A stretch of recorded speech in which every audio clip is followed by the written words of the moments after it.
Welcome to the Lion's Share podcast, where we break down today's most impactful research and bring fresh insights from the academic frontier straight to you. So today we're tackling something that honestly might make you rethink a really popular strategy in marketing innovation. Oh yeah, which one? Online ideation platforms, crowdsourcing ideas from customers. It's huge. It is huge, and it sounds fantastic on paper, right? Tap into your customers, get fresh ideas. Dell's idea storm, Starbucks' me Starbucks idea. Lots of big names jumped on board. Exactly. But here's the kicker, and you might want to sit down for this if you're walking. The success rates. They're often, surprisingly low. Low. Get this. Less than 3% for Dell, apparently, and under 1% for Starbucks. I mean, that's really low for something so hyped. Wow, okay. Yeah, that's a huge gap between the promise and the reality. Suggests something fundamental isn't quite working as expected. That's precisely it. And it leads us to the paper we're digging into today. It's from 2016 by Stephen, ZUBCSEK, and GOLDENBERG, and it's called Lower Connectivity is Better. Lower connectivity. Better. That definitely goes against the grain. It really does. Their argument is that the very structure of these online networks, how people are connected, is actually the bottleneck. It's hindering innovation, not helping it. Okay, intriguing. Yeah. So our mission today is to unpack how that happens and I guess why. Exactly. We're going to look at how the connections, or maybe the lack of certain connections, impacts the actual innovativeness of the ideas people generate. And the way they studied this is pretty neat. Allows for some strong claims. Causal claims, hopefully. That's often the tricky part in network research. Spot on. So the big question we're tackling is, could the secret to better customer ideas be maybe fewer connections, or at least smarter, less clustered ones? Right, let's get into it. This sounds like it could have some serious implications. Definitely. So first, let's just set the stage a bit. The whole idea of customer-based ideation, it's exploded, hasn't it? Dell, Lego, PepsiCo, so many companies trying to get ideas online. Yeah, and it's different from old school focus groups. The key thing here is that people can see what others are suggesting. They can build on them, react to them. Which the paper calls interdependent ideation. Your ideas aren't formed in a vacuum. They're influenced by the network you're in. And the goal for the company isn't just any ideas, it's finding those truly innovative ones, right? The ones that offer genuinely new possibilities. Right. But this is where, a lot of the previous research maybe didn't quite hit the mark for marketers. How so? Well, think about the wisdom of crowd stuff. Often that's about finding one correct answer, like guessing the number of jelly beans. Product ideation is messy, open-ended. True. And then you have organizational network studies looking at internal teams, but they often struggle with that chicken or egg problem you mentioned. Is the creative person in that network spot because they're creative, or did the network make them creative? Exactly, that endogeneity issue. Plus, connections in companies are complicated. It's communication, but also politics, friendships. Confounded ties, yeah. Yeah. And even brainstorming research often just assumed everyone was talking to everyone else fully connected. You couldn't really isolate the effect of different network structures, like, say, how cliquey a group is. So this paper really zeroes in on that gap. It asks, how does the structure of the network, specifically how clustered it is, affect individual innovativeness in these online customer ideation contexts?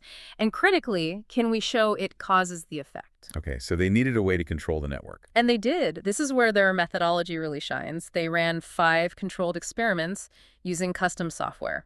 Experiment. So manipulating the conditions directly. Precisely. Participants were anonymous, randomly put into different network positions. The researchers designed the communication structures. That's crucial. Random assignment to exogenously determined networks. That lets you tackle causality head-on, avoiding the self-selection and endogeneity issues. Smart. Totally. And then the ideas generated weren't just rated by experts, but by independent judges using criteria derived from actual consumers. So it's grounded in potential market appeal. Good, good. Reflects the real world better. Okay, so let's break down the key terms they use. Right. So first, interdependent ideation. That's just the basic setup. Okay. You're generating ideas, but you're exposed to others' ideas too. Got it. Then network clustering. What's the simple version of that? Think about the people whose ideas you see your neighbors in the system. High clustering means your neighbors are also mostly connected to each other. It's like all your friends know each other. Low clustering means your friends or sources of inspiration don't really overlap. Okay, like a tight-knit group versus a more dispersed set of contacts. And that leads to Idea redundancy. This is key. If your neighbors are highly clustered, their ideas are more likely to be similar, maybe even echoing each other. So you end up seeing less distinct stuff. High redundancy means lots of overlap in the ideas you're exposed to. right. The information environment becomes less diverse. Exactly. And finally, individual innovativeness. They define this as generating ideas that are both novel, creative, and potentially useful. It's got both dimensions. Novelty and usefulness. Yeah. Makes sense. Okay, terms defined. Mm. So what's the core punchline? How does clustering mess things up? Well, the first big finding is pretty direct. Higher clustering leads to lower individual innovativeness. The more interconnected your sources are, the less innovative you tend to be. Okay. But why? What's the mechanism? That's the second finding. Higher clustering causes higher idea redundancy. Like we said, if your neighbors are all talking to each other, ideas spread quickly among them, they converge, and you end up seeing more of the same. Makes intuitive sense. Information travels faster in dense networks. And then the third crucial link. Higher idea redundancy directly causes lower innovativeness. Seeing lots of similar ideas actually dampens your ability to come up with something truly new and useful. Why does that happen, though? What are the Oh. psychological reasons? They suggest three main reasons. First, and maybe most obvious, fewer unique inputs. If everything you see is kind of the same, you just have less diverse material to build on. Your creative toolkit is smaller, basically. Yeah. Second, there's this concept of fixation. Even seeing a little bit of similarity can make people mentally latch onto that common theme. They stop exploring other paths. Ah, like getting stuck in a mental rut because everyone around you seems to be in the same one. Exactly. And third, social proof. If you see an idea or theme popping up repeatedly, it feels like the right or popular direction. So you might conform, even subconsciously, and shy away from more radical, novel thoughts. That pressure to conform, we see that everywhere. Okay, so clustering leads to redundancy. Redundancy leads to fixation and conformity, which kills innovativeness. That's the chain, yeah. But there's a nuance. This whole negative cycle really only kicks in when people are actually using those other ideas as inspiration. Ah, so the reliance on others' ideas matters. How does that play out? They found it's moderated by a few things. One is structural. Your degree, which is simply how many neighbors you have. If you have lots of neighbors, you're more likely to be influenced by them, so clustering matters more. Makes sense. More input streams means more potential for redundancy if they're clustered. Then there are individual differences. Some people just have an ideation style that naturally leans more towards building on what others do. For them, redundancy is more problematic. Right, some people are naturally more divergent thinkers, others more convergent or adaptive. And finally, task characteristics. This is where managers can step in. Things like the instructions you give. Can you use others' ideas? Or are you told not to? So you can actually shape the reliance through rules. Precisely. And their experiments really backed all this up consistently. Across different tasks, smartphone banking ideas, Facebook feature ideas, different networks, different people. The pattern held. Yeah. Higher clustering hurt innovativeness, especially for people with more connections, high degree. They even showed ideas spreading through the network links over time. And they pinned down redundancy as the mediator. Yep. Study 3 confirmed it.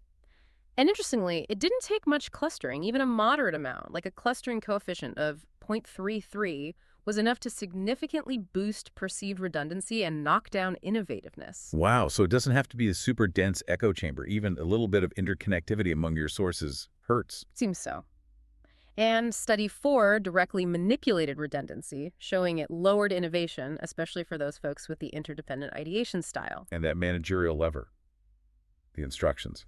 That was study 5. When they explicitly told people not to use their neighbors' ideas, poof, the negative effect of clustering vanished. Fascinating.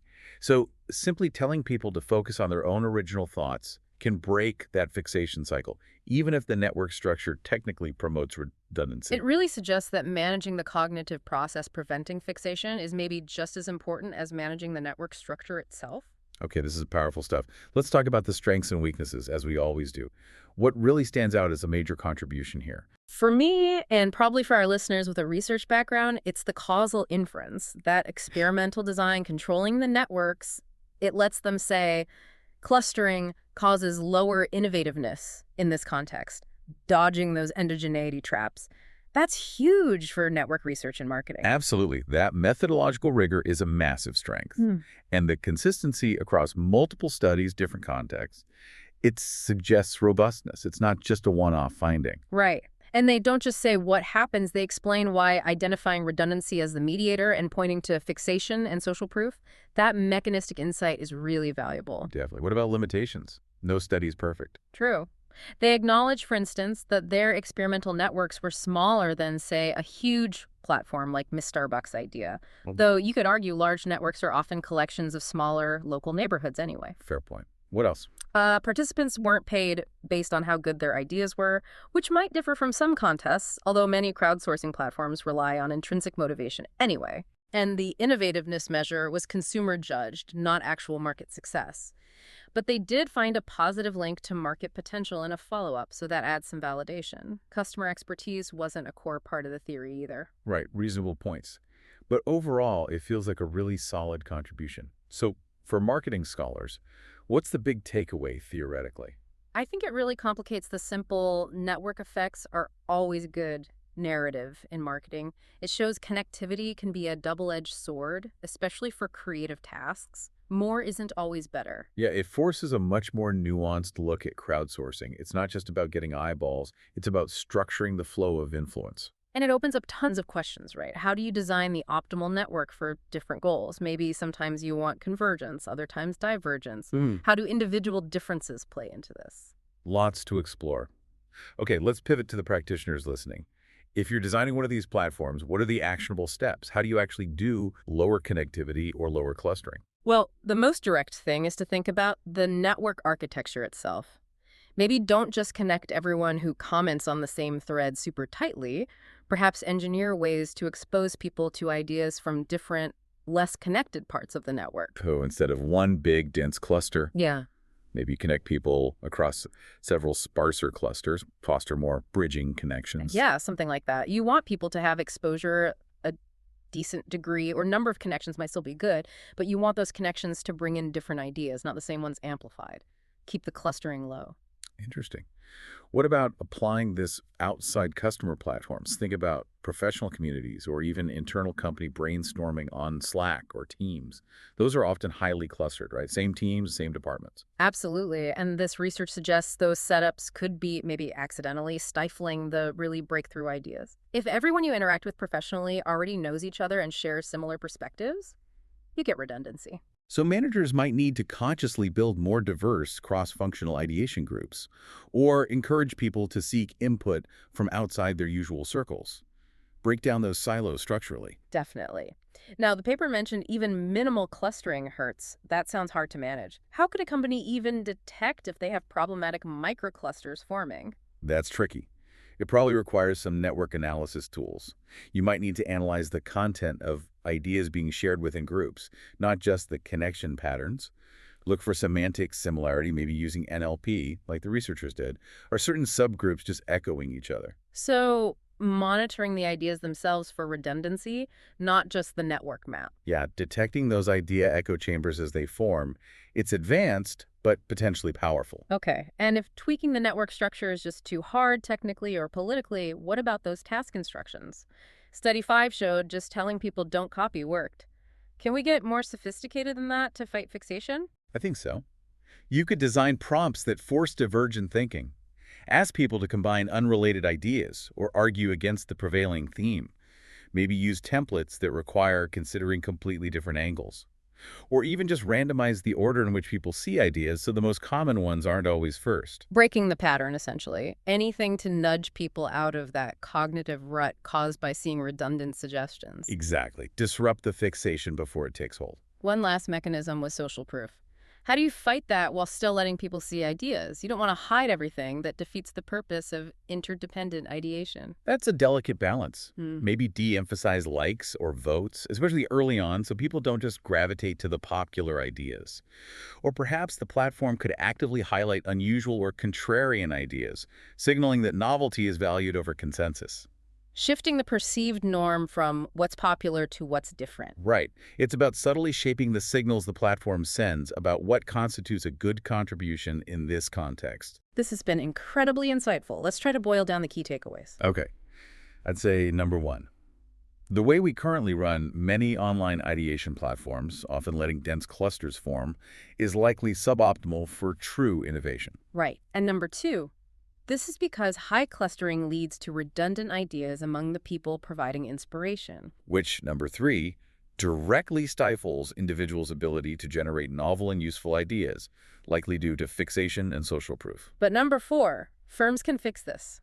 By actively managing and reducing network clustering even a little bit, they can significantly boost innovativeness. And number five, if changing the structure is hard, changing the task rules, explicitly discouraging reliance on others' ideas, or prompting divergent thinking offers a viable workaround to mitigate the negative effects. So the message isn't isolation, it's strategic connection. Maybe lots of connections, high degree is fine, even good, but keep those connections diverse and loosely knit, low clustering.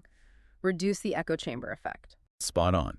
It's about designing for diverse inputs, not just dense interaction. A fundamental rethink for innovation platforms. It really is. Which leaves us with a final thought for you, our listener, to chew on. Go for it. Given how much of our lives, professional and personal, happen in these digitally connected, often highly clustered networks, social media, work collaboration tools, you name it, where else might this lower connectivity is better idea apply? Think about how you get your news, your inspiration, your professional development. Are you in an echo chamber? And could you, perhaps, intentionally declutter your own information network to make space for more original thought? That's a provocative question. How do you curate for novelty, not just reinforcement? Something definitely worth considering long after this deep dive ends.